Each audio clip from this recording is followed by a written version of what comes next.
ನಮೋ ಸಿದ್ಧಾಯ ಎಂದಿನಂತೆ ಇವತ್ತು ಕೂಡ ಪರಮಪೂಜ್ಯ 105 ಶ್ರೀಮಠ ಜ್ಞಾನಸಾಗರ ಮಹಾರಾಜರ ಸನ್ನಿಧಿಯಲ್ಲಿ ಕುಳಿತುಕೊಂಡು ಮತ್ತೊಂದು ಧರ್ಮ ಚಿಂತನೆಯನ್ನು ನಾವು ಗಮನಿಸ್ತಾ ಇದ್ದೇವೆ. ಶ್ರಾವಕಿಯೊಬ್ಬರು ಈ ಪ್ರಶ್ನೆಯನ್ನು ಕೇಳಿದ್ದಾರೆ. ಒಬ್ಬ ಜೀವಿಯ ಬದುಕಿನಲ್ಲಿ ಆಯುರ್ಬಂಧ ಅನ್ನುವಂಥದ್ದು ಯಾವ ಸಂದರ್ಭದಲ್ಲಿ ಆಗುತ್ತೆ, ಆಯುರ್ಬಂಧ ಯಾವ ಸಂದರ್ಭದಲ್ಲಿ ಆಗುತ್ತೆ ಅನ್ನೋದು ಅವರ ಮೊದಲನೆಯ ಪ್ರಶ್ನೆ. ಎರಡನೆಯ ಪ್ರಶ್ನೆ ಏನು ಅಂತ ಹೇಳಿದ್ರೆ, ಶ್ರಾವಕರಾದವರು ಸಂಲೇಖನವನ್ನು ತೆಗೆದುಕೊಳ್ಳಬಹುದು ಅಂತ ಆದರೆ ಯಾವ ತಿಥಿ ವಾರ ನಕ್ಷತ್ರ ಸಮಯದಲ್ಲಿ ಯಾವ ಸಮಯವನ್ನು ಪ್ರಶಸ್ತ ಎಂಬುದಾಗಿ ನಾವು ಪರಿಗಣಿಸಬಹುದು. ಯಾವ ಸಮಯದಲ್ಲಿ ಶ್ರಾವಕರಾದಂತಹವರು ಸಂಲೇಖನ ವಿಧಿಯನ್ನು ತೆಗೆದುಕೊಂಡು ಸಮಾಧಿ ಮರಣವನ್ನು ಪಡೆಯುವಂತಹ ಅವಕಾಶವನ್ನು ಹೊಂದುತ್ತಾ ಇದ್ದಾರೆ. ಈ ಎರಡೂ ಪ್ರಶ್ನೆಗಳನ್ನು ನಾವೀಗ ಮಿನಿಸ್ಟ್ರಿಗಳ ಮುಂದೆ ಇರಿಸಿದ್ದೇವೆ. ಆ ಪ್ರಶ್ನೆಗೆ ಸಮಾಧಾನವನ್ನು ಈಗ ಮಿನಿಸ್ಟ್ರಿಗಳು ನಮ್ಮ ಜೊತೆ ನೀಡ್ತಾ ಇದ್ದಾರೆ.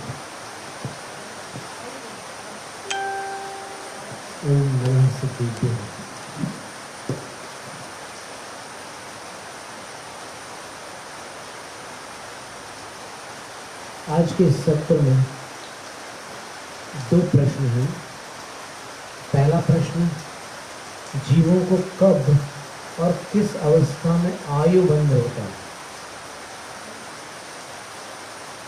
तो इसका समाधान है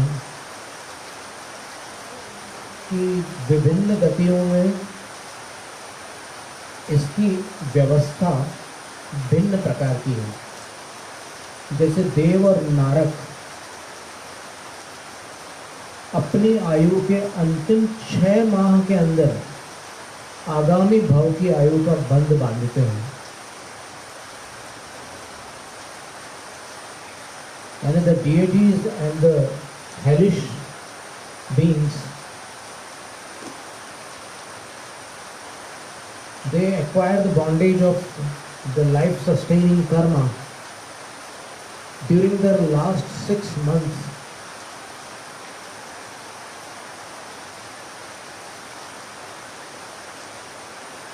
भोग भूमिक जो जीव होते हैं, मनुष्य और तिर्यंच, चाहे वो उत्तम भोग भूमि के हो, मध्यम भोग भूमि के हो, जघन्य भोग भूमि के हो अथवा कुभोग भूमि के हो, उनको अंतिम 9 महीने के समय में आगामी आयु का बंध होता है और भोग भूमिया जीवों को केवल एक आयु का बंध होता है, देवायु का.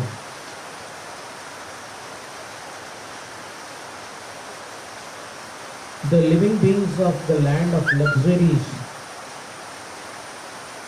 acquire the bondage of life sustaining karma, ayu karma, during the last 9 months of age. When 9 months are remaining, the last period of their life, they are able to acquire that karma, ayu karma.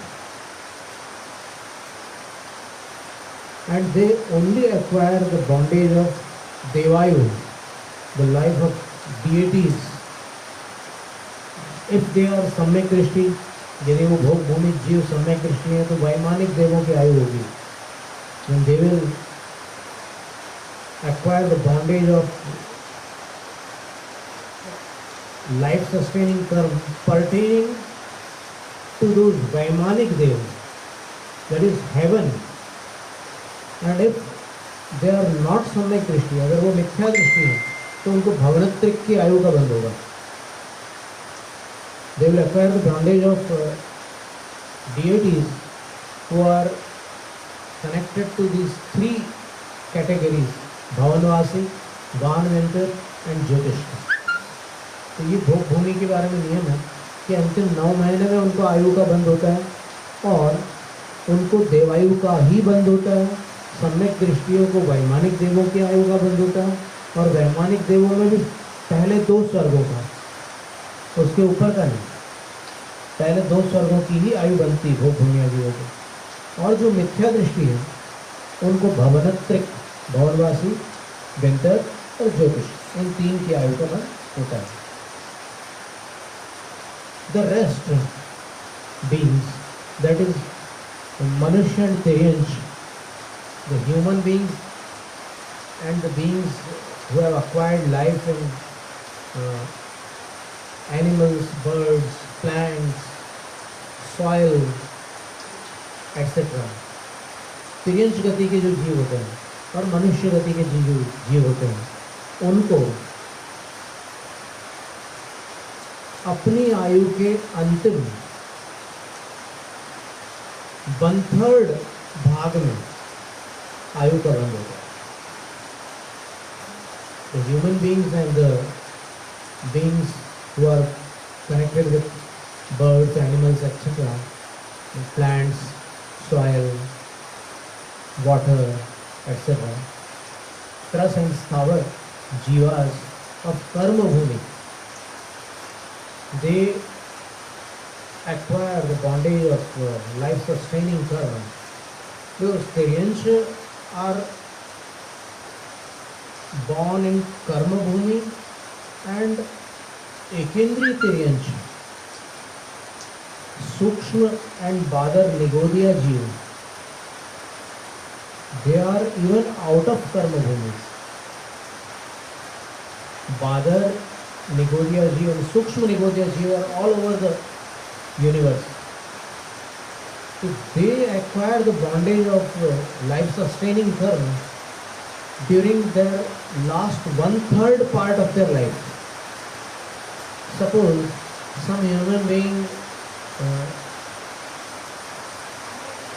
possesses a lifespan of 90 years. From the womb of his mother, 90 years, not from the birth, because the Ayu Karma begins there. The body is developed in the womb of mother later on, but its life starts, its Manushya Ayu starts before that. So from there, if we count, and its life is 90 years, 2/3 of his life must pass away before he is qualified for acquiring the new Ayu Karma. You understand? Then what will be his age or her age? 60 years. So at the age of 60 years, he is capable of acquiring the bondage of the next Ayu. But the other situation added in that question is, कब और किस अवस्था में? This is another part of the question, which means the Ayu Karma is bound after 60 years. That is okay. But in which condition? In which state? The answer to this question is in Gomatsar Jivkan, that our leshyas means passions combined with mind, body and vocal activity. मन वचन काय के योग प्रवृत्ति से मिश्रित कषाय, जोग पौत्ती लेसा कसाय आणु रंजिया हुई. योगों की प्रवृत्ति को लेश्या कहते हैं, जो कषायों से रंगी हुई होती है उसको लेश्या कहते हैं. तो सपोज वन लेश्या is divided in 27 parts. एक लेश्या के 27 अंश अपन कल्पना कर लें, मान लो 27 अंश है, तो the beginning and the ending parts are not able to acquire bondage of any life sustaining karma. वो आयु बांधने में समर्थ नहीं होते शुरू के और अंत के भाग. The middle 18 parts are capable of that. So the Ayu Bandh will take place only when a human being or a Tiryansh is in those 18 situations, 18 parts of Lesha. Suppose Krishna Lesha, Kapoti Lesha, or Neel Lesha, Peet Padma Shukla Lesha, those 18 parts in each Lesha are capable of Ayu Bandha. So Shrenik Raja, you know the name of that king, Shrenik. He did not acquire Ayu Bandha when he sent those 500 hunting dogs, wolf-hound dogs, to attack Yashodhar Muniraj. But he acquired that bondage of Narakayu when he put that dead snake in the neck of that Muniraj. Because when he sent those dogs, his Lesha was not appropriate for Ayubandha. But when he put the snake in the neck of that Muniraj, his Lesha was perfect for 33 Sagropam Ayu of 7th Prithvi. तो राजा श्रेणिक को आयु का बंध कुत्तों को भेजते समय नहीं हुआ था, उनने कुत्ते भेजे थे, नोच डालो इसको, इसके कारण मेरा अपशकुन हुआ है, आज मुझे शिकार नहीं मिला है, नोच डालो। और मेरा सामंत कह रहा है कि ये रानी का गुरु है, मुझे रानी को भी रानी से भी बदला लेना है। रानी ने मेरे गुरु का अपमान किया था, मैं उसके गुरु का अपमान करूँगा, मैं तो उसके गुरु को छोड़ूंगा ही नहीं, मैं तो राजा हूँ। रानी तो रानी होती है, मैं राजा हूँ। तो ही सेंट डॉग नोच डालने के लिए जब भेजा तो इतनी तीव्र कषाय थी कि वो कषाय के अधिकतम अंश से जहाँ आयु भी नहीं बन सकती, इतनी तीव्र थी। तो उसके बाद वो कुत्ते शांत होकर बैठ गए वहाँ पर। When the dogs reached the aura of Muniraj, they calmed down and sat near him silently, without barking or without any aggressiveness. But after that, the king thought that I will myself kill him. And with his horse and naked sword, he moved forward. But suddenly, from the bushes, a serpent came in front of that horse. The king killed that serpent, climbed down from the horse, lifted it in his sword, and then put it in the neck of that Muniraj. राजा ने मुनि पर स्वयं आक्रमण करने का विचार किया, लेकिन झाड़ियों में से सांप सामने आ गए, सांप को मार करके गले में डाल दिया। तब उसकी लेशा के अंश थोड़े से बदल गए, क्योंकि एक जैसे परिणाम रहते नहीं। The mind cannot be stable for a long time, it is fluctuating. So at that time आयु बंध took place. Shrenik Raja, whose आयु was 120 years, he had crossed 2/3 of his life at that moment. And that moment, his age was how much? 80 years. Because if you divide 120 by 3, it comes 80. So he had crossed 80 years, and that Ayubandh took place. And when Ayubandh takes place, it cannot be transformed in any manner. The living being has to go to that place pertaining to that Ayu. So this was the answer sufficient? Is it sufficient? Or more clarification you need? Is it okay? The next question was, संलेखना धारण करने के अभिलाषी श्रावकों की क्या प्रक्रिया है, उनके लिए वार तिथि पक्ष का क्या क्रम है। तो ये आचार्य निर्धारित करते हैं। प्रक्रिया तो वही रहती है कि साधु जो होते हैं वो जिस विधि से साधना करते हैं और अंत में संलेखना लेते हैं, वैसे ही श्रावक प्रतिमाधारी होकर अपने अणुव्रत और गुणव्रत शिक्षा व्रतों की आराधना करते हुए और कर्मों की निर्जरा करते हुए प्रतिमाधारी होकर वो अपनी अपनी प्रतिमा के योग विशुद्धि को बढ़ाते हुए अंत में संलेखना के लिए जीवन भर तैयार रहते हुए, जिस दिन मनुष्य व्रती बनता है उसी दिन से संलेखना का संकल्प हो जाता है कि इन व्रतों का जो कलशारोहण होगा, जीवन एक मंदिर है, व्रत उसकी शिखर है और संलेखना कलशारोहण है।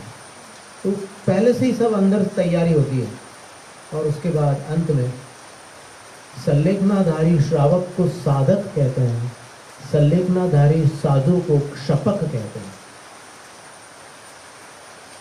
तो वो भी निर्यापक आचार्य के पास जाते हैं और वहां जाकर आलोच्य सर्वमेन रत्नकरण श्रावकाचार्य में रात्रि स्वाध्याय में ये विषय आने वाला है, प्रादोषिक स्वाध्याय में, कि वो गुरु के पास जाकर और घर में सबसे प्रीतिपूर्वक, शांतिपूर्वक, क्षमापूर्वक विदा लेकर गुरु के निकट जाकर फिर संलेखना की पूरी प्रक्रिया प्रारंभ करते हैं। वो प्रक्रिया रत्नकरण श्रावकाचार्य में आएगी तो फिर उस समय अपन देख सकते हैं। आज इतनी जानकारी आप ले लीजिए कि ये उसके लिए भी ऐसा विधान शास्त्रों में आता है। जैनम जयतु शास्त्र।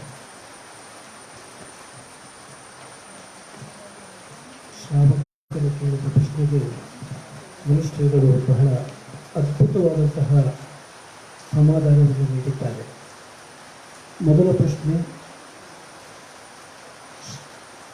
ಸಾಧುಗಳು ಆಯುಕರ್ಮವನ್ನು ಯಾವ ಯಾವ ಭಾವದಲ್ಲಿ ಹೇಗೆ ನಿರ್ಧಾರಿತ ಆಗುತ್ತದೆ ಅಂತ ಅದರ ಸಂಪೂರ್ಣ ವಿವರಣವನ್ನು ಮನುಷ್ಯರು ನೀಡಿದ್ದಾರೆ. ದೇವತೆಗಳು ಮತ್ತು ನಾರಕಿಗಳಿಗೆ 6 ತಿಂಗಳ ಮೊದಲು ಕೊನೆಯ ತಮ್ಮ ಆಯಸ್ಸಿನ ಕೊನೆಯ 6 ತಿಂಗಳಲ್ಲಿ ಆಯುರ್ಭಂಗ ಆಗ್ತದೆ. ಮನುಷ್ಯರು ಮತ್ತು ಇನ್ನಿತರ ವರ್ಗದ ಜೀವಿಗಳಿಗೆ ಅದು 9 ತಿಂಗಳ ಮೊದಲು ಅದು ಆಗುತ್ತೆ. ಇದರ ಸಂಪೂರ್ಣವಾದಂತಹ ಸೂಕ್ಷ್ಮವಾದ ವಿವರಗಳನ್ನು ಈಗಾಗಲೇ ಮನುಷ್ಯರು ನೀಡಿದ್ದಾರೆ. ಎರಡನೇ ಪ್ರಶ್ನೆ ಬಂದದ್ದು ಸಮಾಧಿ ಮರಣವನ್ನು ಕುರಿತಂತೆ ಶ್ರಾವಕರಿಗೆ ಯಾವ ರೀತಿಯ ಅವಕಾಶಗಳಿದೆ. ಶ್ರಾವಕರು ಕೂಡ ಆ ರೀತಿಯ ಒಂದು ಸಮಾಧಿ ಮರಣವನ್ನು ಹೊಂದುವ ಸಂಲೇಖನವನ್ನು ತೆಗೆದುಕೊಳ್ಳುವ ಅವಕಾಶ ಇದೆ. ತಮ್ಮ ಸಾಂಸಾರಿಕ ಬದುಕಿನ ಎಲ್ಲ ಜಂಜಡಗಳಿಂದ ದೂರವಾಗಿ ಬಂಧು ಬಾಂಧವರೆಲ್ಲರಿಂದ ಅನುಮತಿಯನ್ನು ಪಡೆದುಕೊಂಡು ಆಚಾರ್ಯರ ಸಮ್ಮುಖದಲ್ಲಿ ಅವರು ಕೂಡ ಆ ಸಂಲೇಖನವನ್ನು ತೆಗೆದುಕೊಳ್ಳೋದಕ್ಕೆ ಸಾಧ್ಯವಿದೆ. ಸಾಧುಗಳಿಗೆ ಮತ್ತು ಮುನಿಶ್ರೀಗಳು ಆಚಾರ್ಯರು ಎಲ್ಲರೂ ತೆಗೆದುಕೊಳ್ಳುವ ಸಮಾಧಿ ಮರಣ ಇದೆಯಲ್ಲ, ಅದಕ್ಕೆ ಕ್ಷಪಣಕ ಎಂಬುದಾಗಿ ಹೇಳ್ತಾರೆ. ಆದರೆ ಶ್ರಾವಕರು ತೆಗೆದುಕೊಳ್ಳುವಂಥ ಸಂಲೇಖನಕ್ಕೆ ಸಾಧಕ ಅಂತ ಹೇಳ್ತಾರೆ. ಈ ಸೂಕ್ಷ್ಮವಾದಂತಹ ವಿವರಗಳನ್ನು ನಮ್ಮ ಜೊತೆ ಒದಗಿಸಿಕೊಟ್ಟಂತಹ ಮುನಿಶ್ರೀಗಳಿಗೆ ತಮ್ಮೆಲ್ಲರ ಪರವಾಗಿ ನಾನು ನಮಸ್ತೆಗಳನ್ನು ಸಲ್ಲಿಸ್ತಾ ಇದ್ದೇನೆ. ನಮಸ್ತೆ ಮಹಾರಾಜ್. ನಮೋ ಸಿದ್ಧಾಣಂ ವರ್ಧತಾಂ ಜಿನಶಾಸನ.